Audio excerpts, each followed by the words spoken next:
Minun nimi on Asmo Muurinen ja yritys on samanniminen lisättynä KY-perään, eli Asmo Muurinen KY.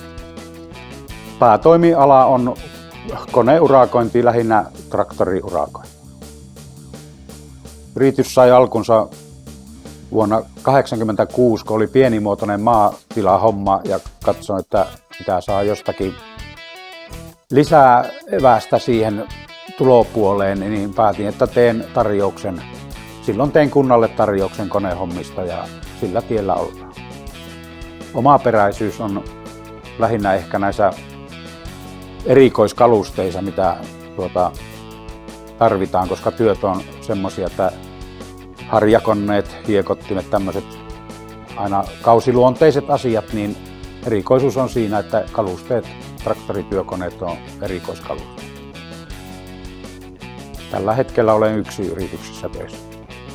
Markkina-alue on, koska se on nyt traktori, niin se on tuo Pyhäjoen kunnan alue.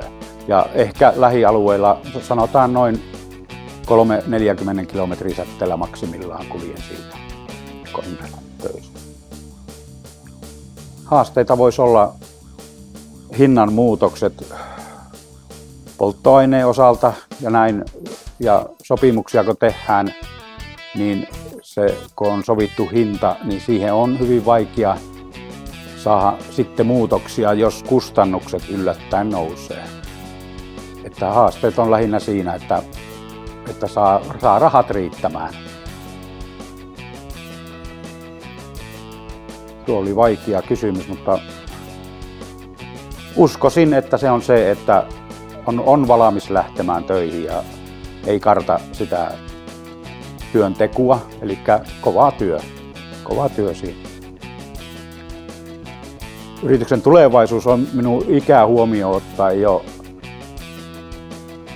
No se on hämärän peitossa siinä mielessä, että mä oon tottunut noin 10 vuoden suunnitelmia tekemään aina, että mitä sitten, ja niin toimin sen mukaan, että 10 vuotta aina mennään eteenpäin, mutta nyt havaahuin siihen, että kyllä 10 vuotta on jo liikaa, eli nyt mennään sillä pohjalla, että katsotaan miten tässä tulevaisuus tulee olemaan se, että tämä pikkuhiljaa loppuu tämä yritystoiminta, kun ei tätä mahdotonta aikaa voi tehdä.